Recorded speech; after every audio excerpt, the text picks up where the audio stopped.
Ja, so.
Chip là ok.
Allez, vidéo.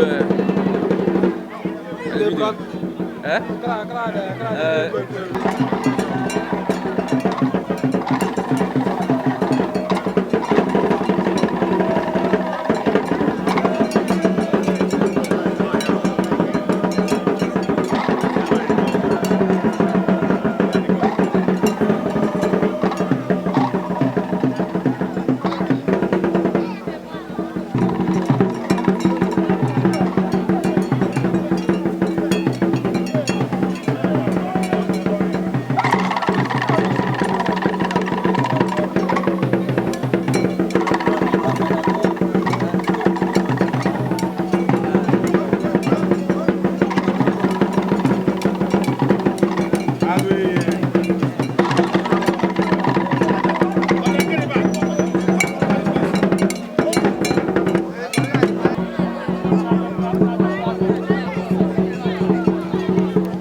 Biko ewekwa iwe imekwuturu ndị na-ele gị anya ugbu a imekwuturu wo afa gị ka anyị nwee ike jụtụ gị nwa mkpụrụ ajụjụ ole na ole.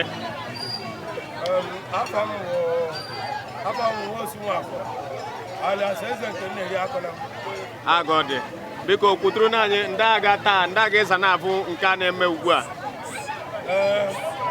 Ihe na-eme ugbu a bụ na ụmụ afọ tiri na ọkwanye ndị ntiri wee kpaa bịa wee kpaa afọ ọsọ ọwụ ndị bịa maka ya wee kpaa arụ kama na ọ ndị ntiri bịa bịa n'afọ a.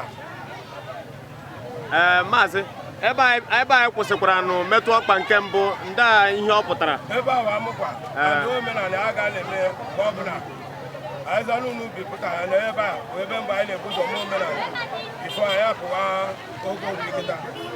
Ok maazị maka ndị na-ele anya anya ụbụna amagbaghị ihe taa awụ ọya o mere anyị ji sị ka anyị jụtụ gị ajụjụ a tawa abụọ.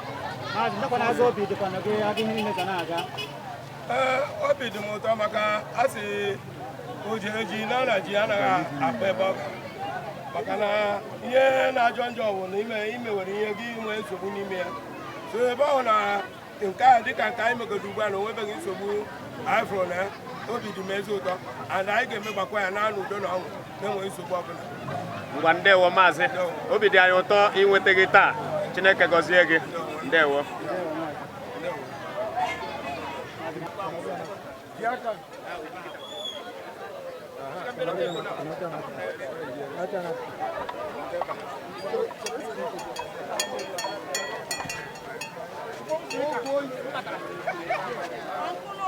How are you?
Enugu direct bịa ọ Zubi Market sendịrị ya. Yeah. Bịa hụ na ihe dị na-aga nke ọma.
Today? Okay.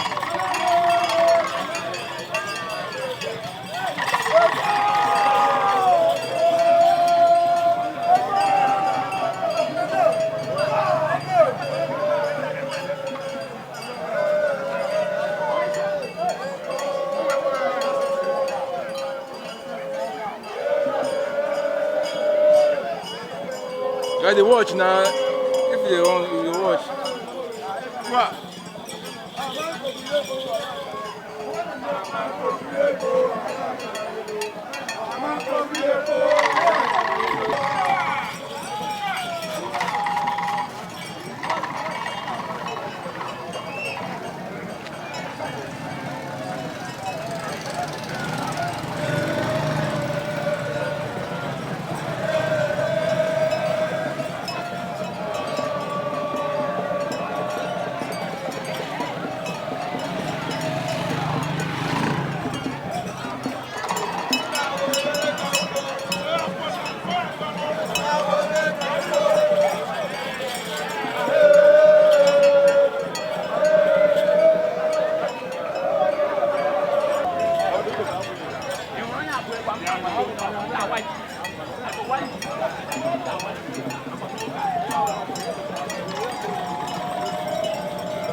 Phone come out too.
I don't know.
How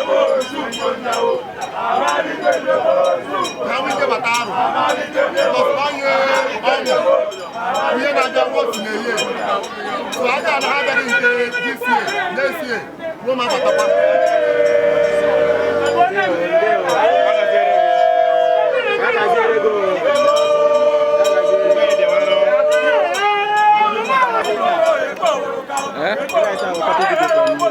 Okay, no. Okay.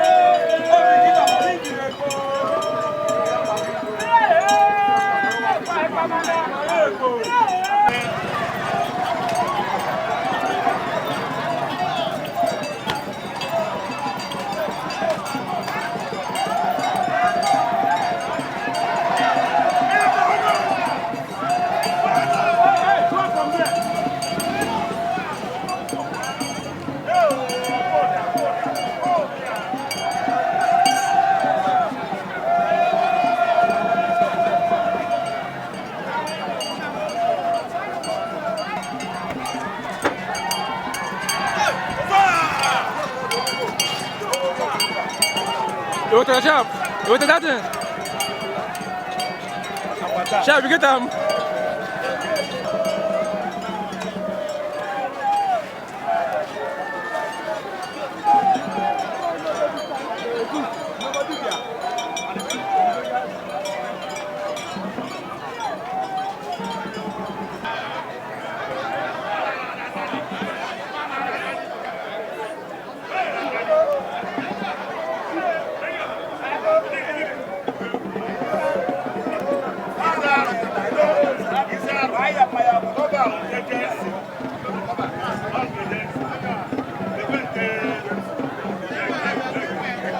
One person. One for me.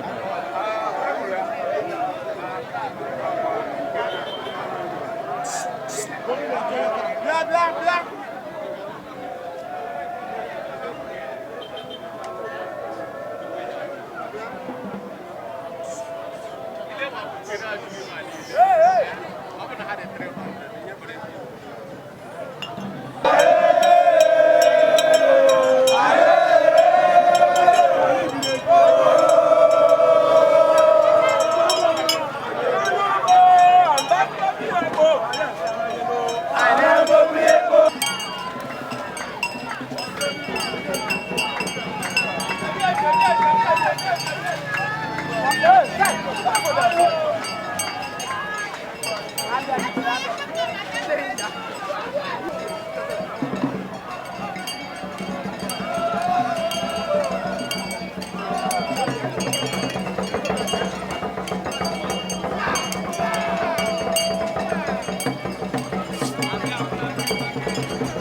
anyị gara ama na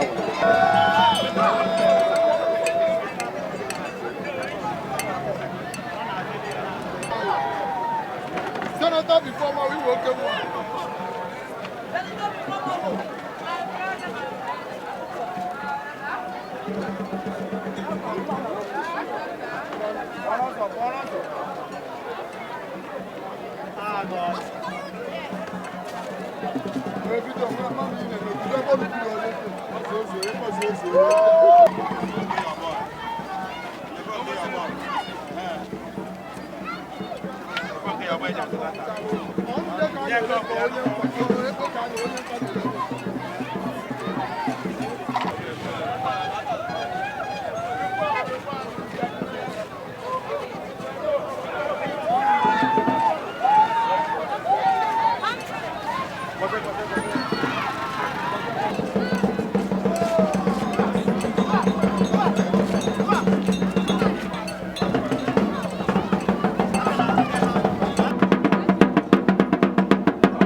Ava.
I dey watch.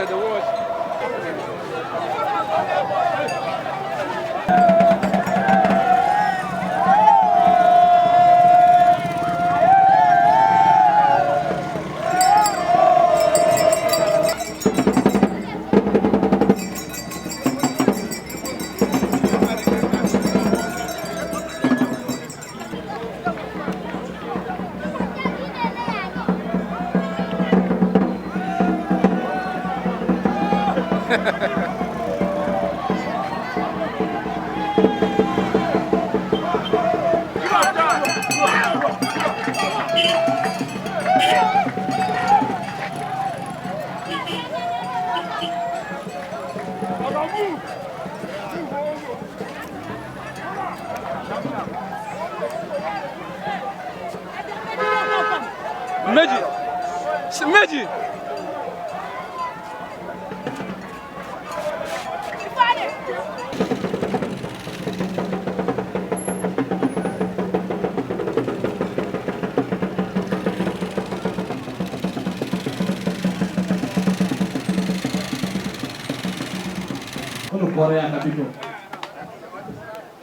Biko anyị jikwa opota na ta oke nwa anyị ji aga mba o meziri arụ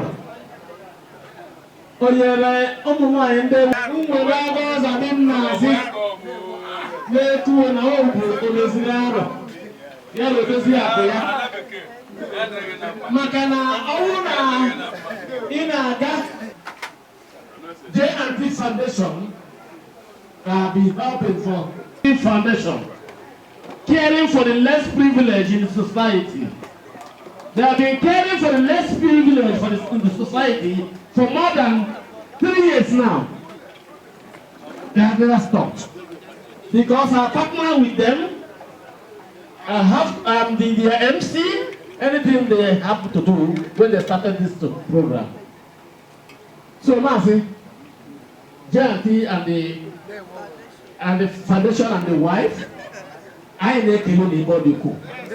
And I think this Kaka can be in a big cage now. Yes. That is the point. Because most of the time, so many years ago, I'm privileged to be speaking to arrows that I've been in. Not within that December time. Because during that I'm like a walker. So okay, my chicken breasts. Because of Korea, we are proud of you. The whole arrow are proud of you. Because what of the contribution that we are making in our kingdom. We are so much proud of you. I think in fact, in the every month, even more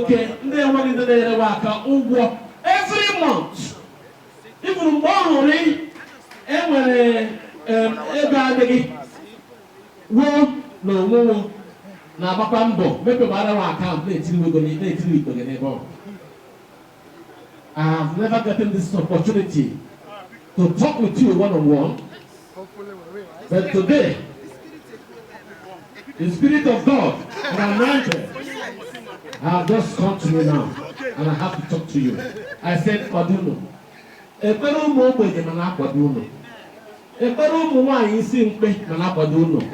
that is why you people cannot lack. But this time around, I promise you guys that I'm going to follow you down to America. And also, we are privileged. We have been expecting him for a long time. He's our brother, who has been the Director General of J&T Foundation.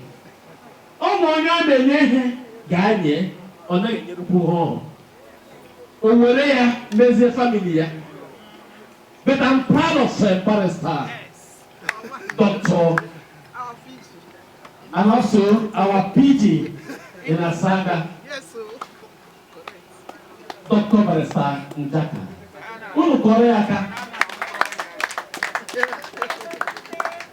Mazi, I ain't telling about the coup. Now I have the honor and the privilege to thank you privately because of your contribution to Arrow and looking at chicken breasts. I will not know PG. Yeah, we need that PG. One match and what is shaking. More than one and look at the MC. All they go and run them to mark on your massy and him or some because who for his last one. I see it before. So then you can because I will still go back to my story. So Mazi Njaka, Dr. Njaka, I need to tell about you. You are very, very every month or 4 wine ago, maybe no. Maka energy here you na agwampe. Because I na sige. Because the J&T Foundation, I will only that. I didn't want to suit. Ibana rahora. I didn't want to suit. Ibana rahora. I wanna other guys are jagije. If you are Captain, we greet you. And controllers, we greet you. Year one of this you guys have been trying for us, helping us tremendously for the progress of this UDGRO. The police, the soldiers, and the paramilitaries and other security people we have. We say thank you. Thank you. Thank you very much for your effort to see to it that we don't have any rancor. We say kudos to you. Having said that, they will. As loving as it is today, this is Apostle, and it is the day that is set aside specially for Umuokenachi and Umuaro to celebrate. We're all there. Tomorrow is Ukwepe. We will all move to Ibomisi. Aruwolu. We will continue to hold forth, to hold our tradition, to hold our customs, so that going forward, anywhere Aru is spoken about, it will not be to characterize it with crisis, but with long prosperity, for which we are known for. I want to thank my PG. You've been there all the time. This year's festival, Ikeji Festival, started on the 3rd. And on the 21st, we are going to climax it with Ekepe. And we know that it's going to be very fantastic. I already have people who have called me from Abuja that they are boarding their flights. The chairman of that occasion is here. And I will take the honor and privilege to invite him to say hi to our people. He has just come in, and I said, Chairman, today's apostle, as you have to come here so that we see you. So he has not even changed. He has not even uploaded his bags, but immediately he came because of his love for this kingdom. I want to invite Dr. Jacob Wosu to come and say hello to Umuaro, because they are waiting for him. On the 21st, he chairs our occasion. Aranzu, I want to take your permission to invite the chairman of this CKG. Yes. So,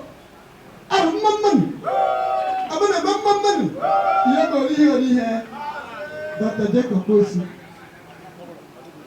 Umamanu, Umamanu, in the young Umamanu,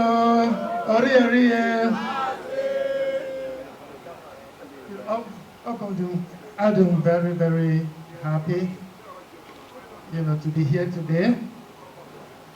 I looked at Aru last night, so this evening I decided that I have to be there, to see my people, and I can achieve kindred. So I can see the excitement. Our royal family, all the Ezeodos, distinguished guests, our PG, and all his executive. Everyone are here. So, and the lovely wife, I'm so happy. And also our MC, here. So also we are greeting all the military people here, the police, the paramilitary forces, and I'm hoping that this year KG will be fantastic, it will be great, and it will be, for the ICADs to remember this day, that this year 2023 KG were one of the best. In the world, thank you everybody.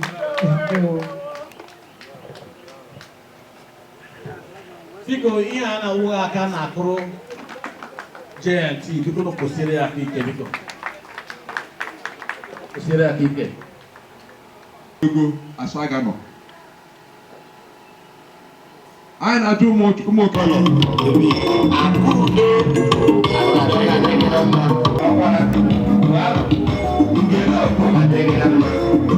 Onye Chairman Austin Ochi Chairman Austin Barrister Barrister Njojema ana mekelekwa maazị Igbo Waro mekelekwa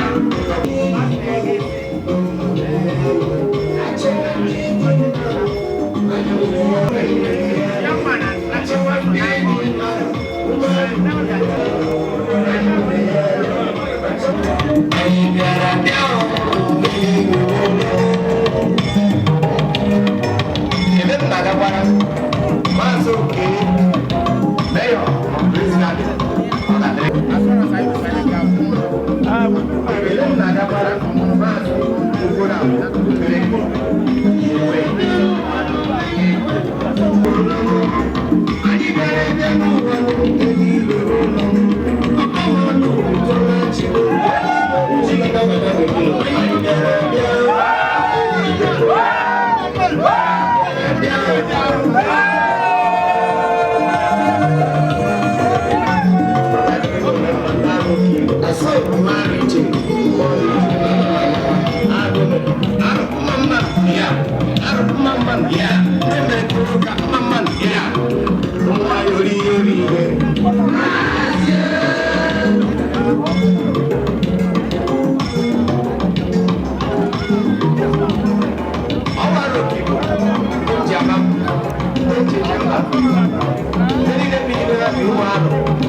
I did visit my idea. I just said I did work with her.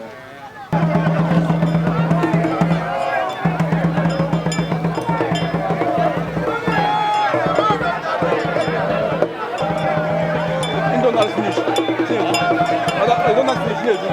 I go see I don't ask for help.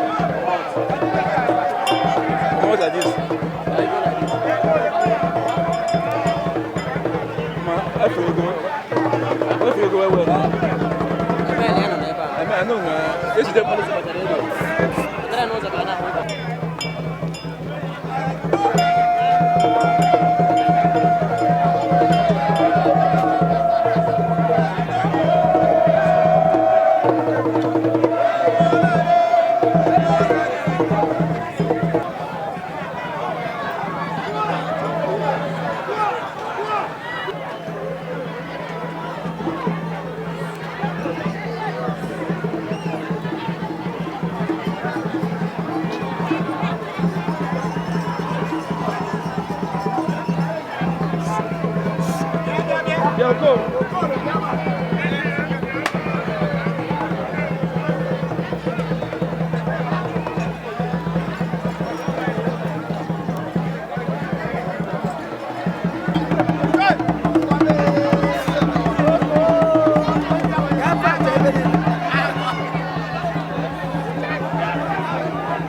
Boma, Ivanira Nasanya Morama was in the way up in the bar. Ivanira Nasanya Morama was in the way up in the bar.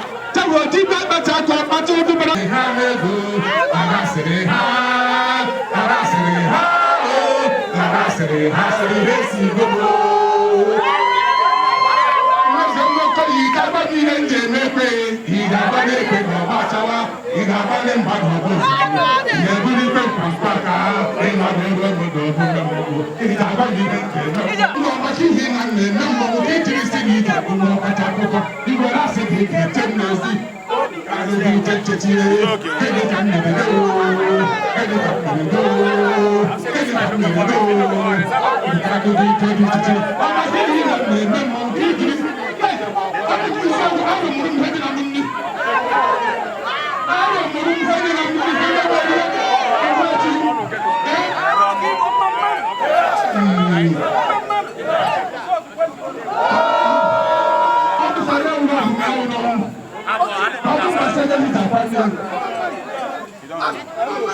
We are very happy to have you today. Please, what did you see today and how did you see it? Because we are just having you for today and we just want to know your name and how did you see the occasion, sir? My name is Maazi Chief Doctor Jacob Mosu. This is my first time of coming to KGR. This is first time here. Yeah, this is my first time. So, what I saw today, you know, before today, I always like it. You know, each time I travel to Aro, I always invite them to come over, I come and dance, and I always like to attend. So, what I saw today was very, very fantastic. Was very, very great. Of course, this is Aro culture, it's Aro Day. So we are having this festival, and today is the Ikemachi Kindred, so it's their day today. We all gathered here to celebrate the festival. Thank you very much, sir. According to the jingles we heard, you are the chairman of the IKGR 2023. The people looking at you, what do you advise them and what are they expecting to see next tomorrow, that is the IKGR? What can you tell people that are looking at you that would want to attend? No, that's next tomorrow. Is well, you know, since I was made the chairman, you know, of the KG, you know, you can see you know, the enthusiasm, you know, of the Aro people, especially the youth and also the adults. So what you guys are going to see on that day will be something a little bit different. You know, it's just a way for us to continue the tradition, but to continue it in a completely different way. You know, so what you're going to see, I don't know how to express it, how to say it, but I don't want to release, you know, the cat before the horse. So we are going to wait on that day, you know, to see what will happen. So we are very happy because you've actually brought a lot of innovations and we are expecting to see more on that day. And we are happy to have you among us. God bless you, sir. Thank you. Thank you very much, sir. You. Thank you. Thank you. Rolling. Equality. Maazị ndewo biko ibu gị ziri ezi n'arụ enweghị onye ọbụla bụrụ gị n'ama ama na ọbụ oge n'ukwu arụ kama ịrịtakwara ndị ọdọ onye bụ kuturu anya afa gị gị kwutukwara anya aga taa aza aga gị n'anya maazị. Ndewo aba m bụ Maazị Ịma Anọ Ogene Ukwu Ugwuarụ onye na-ekwukwa Maazị Target. Obi dị m ụtọ n'ụbọchị nke taa maka na taa bụ ụbọchị abụọ ọsọ arụrịrị ji ụnyaahụ taa bụ abụọ ọsọ ya ma ọ bụkwa abụọ na-eme ike ji aga izu abụọ ọsọ eze arụ na-ekuje ụmụ arụ n'ụlọ ya were nabata ndị mmadụ were mekwa anyị ndị bekee na-ekuje entertainment nye anyị ihe ntatụ na ya na-ahụ anya a ga-enyekwara anyị taa anyị ga ime ihe nke aha ma ya ga-ekwu iche ndị n'ihe niile dara akara siri werere ntụtụ ndị mmadụ bịa ndị arụ ndị izu ọgụgụ na ugwu bịa ndị niile dị iche iche bịa n'ugwu ya enweghị nsogbu anyị na-ekele Chineke anyị si ibe nke a gara siriri were nkwe ekpe ma gakwasịrịrị were eke ekpe ma gakwasịrịrị were arụ na-akpụ isiokwu arụ anaghị eso ihe anyị na-arịọ ka udo dị ya udo chi ya ka obodo mepee ihe dị mma bata na arụ ọkụ ama akọ ngwere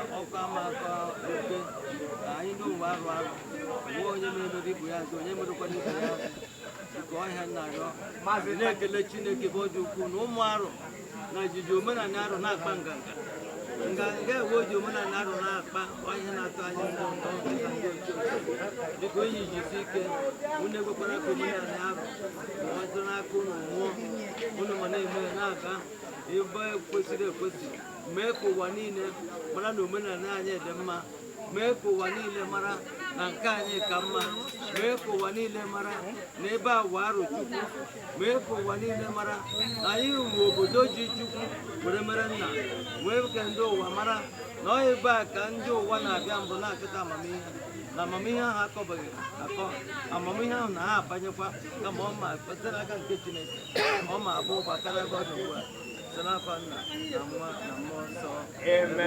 Maazị Igbo gbara mechie n'ekpere kama biko ewepụ iwe tụkatụ anyị azị nta ihe anyị nwere ike ikwu echi na nwanne echi agaghị echi bụ Nkwekwe Igbo tụkatụ anyị azị nta ihe anyị ma abụ echi ya na nwanne echi ịma na aga arụzadị ndị Igbo ya bụ ndị ike na-arụ echi ahụ mgbe o na-apụta ogo niile metere ọpụ Igbo isii ma ezukọta na ogo Ebom bịa gwurie egwu nwa ma agba mgba igosikwa agadi mbụ na-agba na mgbe abụghị ọgụ agbagba mgba ahụ ama egwu dị iche iche ndị mmadụ ma abịa na ihe dị mma ma dị emegbakwa o nwere ndị ama enye ndị bekee na-ekuje prizes ndị ewunirikwa akụrụ amụrụ ọṅụ because onye ọbụla nwere ihe eji na-ekele Chineke na arụgbu onu o ruo nwanne echi ya abịa emere rekọdụ ụnyaahụ ndị abamihe mere rekọdụ izu nke gara aga ndị eze agwụ na ụmụ na ọkwara bụ ruo n'ama ikpe ezikọ na-aṅụrị nwosi na nka were rekọdụ nkewo na izu nkewo ndị mmadụ anyị dum zuokwa ma today yesterday we ori egbumu arụ niile tụrụ atụwago na adị ikele Chineke maka obodo dị mma taa ga-ewere abụọ ọsọ agaghị mụrụ anyị mere taa echi wu Nkwekwe nwanne echi ya wu ezumezu ya izu a ka a na-ekwe ekwe anyị ma ezukọta na mbara arụ ibe a na-ekwu ama ikpe arụ na isi ogo niile dị n'arụ ma bịa n'otu n'otu were ihe egwu nwoke ma mma were bịa ndị ezekwa isi oge arụ nọgba na mba dịka agaghị izu ọgụ nọ na ihe mere wụọ ma abịakwa nwa bịa na nwa ebe abịa ugbu a ndị ọdọ ma abịakwa ndị isi mgbe dịka ndị na-abịa ede ma ndị nọrọpụrụ ma abịakwa so aba ma adị egwuregwu dị iche ma adị ozuko ma ma abịa mmanwụ niile dị iche ma abịa ihe ebubeghị mgbe ma abụ ya ahụ ihe ọma ihe anyị na-ebulite omenala na kọlchọ elu na ndị ọbụla mmadụ marakwa na ihe ahụ dị na mgbe ochie ọmụbeghị otu nke adịghị mma na mgbe ochie anyị na-emezi emezi ka ọ gazi agazi ndewo maazị biko igbutugbaala ya mma agaghịzi achọ ilega anya n'aka ndị gị anyị fụrụ ezigbote odozi akụ gị o fetụrụ nwa anyị aka anyị fụkwara ezigbote odozi akụ Chief Dr. Jacob Nwosu wa abụọ nọkata ọnụ wo petro nwa anya aka ndewo Chineke gozie unu ebe ọ dị ukwuu maazị ndewo maka ịtụpe anya asị a Chineke gozie gị ndewo maazị biko sokwa na ihe anyị na-eme ndewo ọkwụrụ ndewo Chineke gozie maazị ọtụ ewekwa ka anyị nwa nwata eleghị anya mgbochi oche na ọkwa atụtụkwa ya nwa ajụjụ ntakịrị ndị aga ihe aza na-aga dịka onye na-ahaziri anyị mmemme a anyị fụrụ na mmemme a nọ n'usoro ọ bụ na-ahaziri anyị mmemme a n'afọ a ndị aga ijeza na-aga anyị bụkwara na nke mere eme dị nwa mma ndị agwa metụkwa nwa anyị nwa ihe a ma tikwa anyị aza aga ọma dị na-aga ndị bụ maazị let me first appreciate the special place of the press team, of the media team this year. We saw drones flying everywhere around. It shows the level of sophistication that we have in this kingdom. We've coordinated things very well. The security men have done their job professionally. The youth have shown enthusiasm for what we are doing to promote culture. Remember the theme for this year's Ikeji is trying to preserve the culture that is already in decline. We are trying to preserve it. We want to enlighten people on what our culture is and tell them what we will do to preserve it. So it's a very interesting one, and I want the youth to pay attention to the theme of this year's Ikeji. It's been very okay. Today is Apostle. Yesterday was 2 days ago was a Kodo. We're all at Ezabu to celebrate it. Tomorrow we are moving to Isukwepe. We are moving to Ibomisi. So it's been exciting, and let us continue the tempo. Next tomorrow is Ekepe. We'll all be there at Amipe to do what we know best to do. This year is going to be special. Abuja is tuned to Aruchukwu. Our place is to ensure that what we do glorifies the kingdom. No kingdom is known by, fighting, quarrels. Kingdoms are known for organization, development, articulation of their views, their issues in a constructive way, and that is what Aru is known for. Accord BJ. We do our things diligently. We organize ourselves in such a way that when people see us, they defer to us, and that is the people we are. So I want to thank you for all that you've done today, and the world has been watching you live. People have been calling me from Europe and America that, oh, this is what is happening at in Aru. So it's great. We are expecting a lot of people to come. You've already seen the chairman is here. He's flown all the way. He is here. So indeed, Ikeji this year is a spectacular one. It's a special one. And I want to thank you. I want you to replicate what we've done here today. Tomorrow at Ibomisi, we are all going to be there. I thank you so very much. Dr. Barrister NCA Njaka. Biko iso kwa na subeka dika onye ọkaikpe ebo ndewo maazị ya gaziere gị aga ịza na ahazi ihe a na-aga ọ na-aga n'anya anyị na-ekpekwara Chineke ka o doo kwa aga ịza hazie ya ka emekpa akwa ya na-adịghị nsogbu ọbụla n'aha Jizọs. Agụ dị na ịnọ anyị ekwugba kele nwa ndị mmadụ anyị agawa n'ihu. Honestly, what else will I not say? I am so happy, I am overwhelmed. What is happening in Arochukwu is a great one. We have seen how everything is going, in as much as a lot of maybe rifts, rancors are going on, but we are surpassing it. And we are coming to the end. They are saying that today is our first. So tomorrow will be Ikwepe.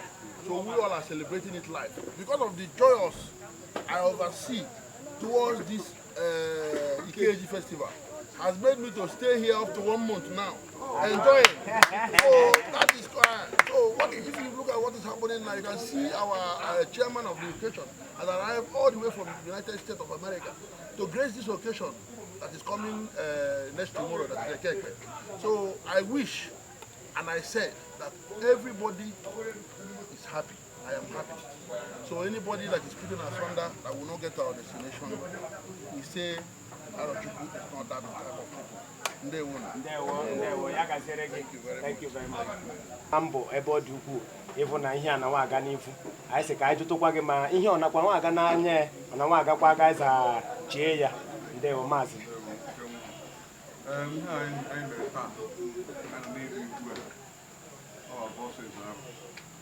All the 11th event Ikeja calendar ball.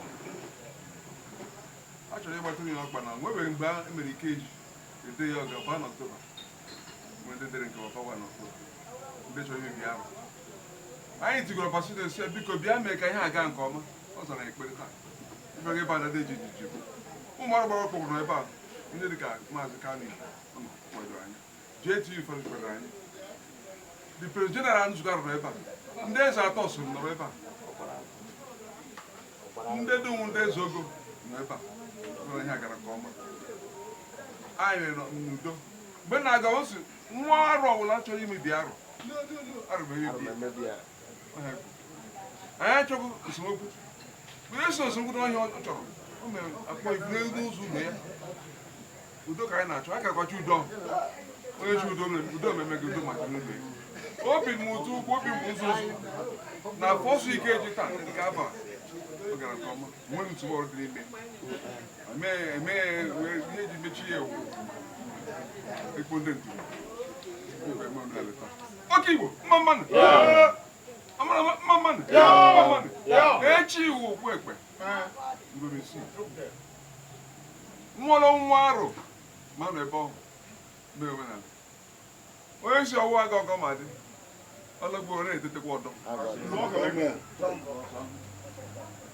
Then one next year, which was the 1st September.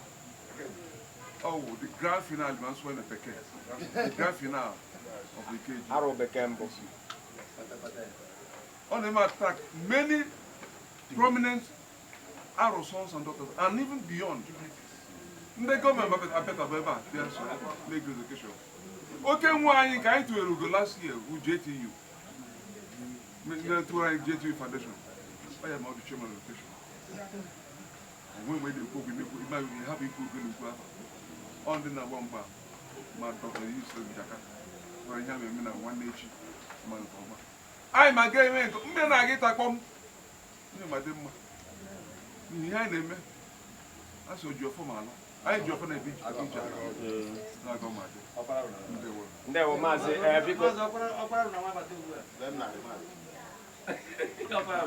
Oh, okay. Fight to retire. We are in a teta. Oh, the banner. Also, get back. When you have goose of Muyoko, Muaro, Proquaro, Uguacoma, or Coraro. I am with you know, I am with Oppo. The name Mubaga. And I make a leg. Who don't matter. There were Mazi.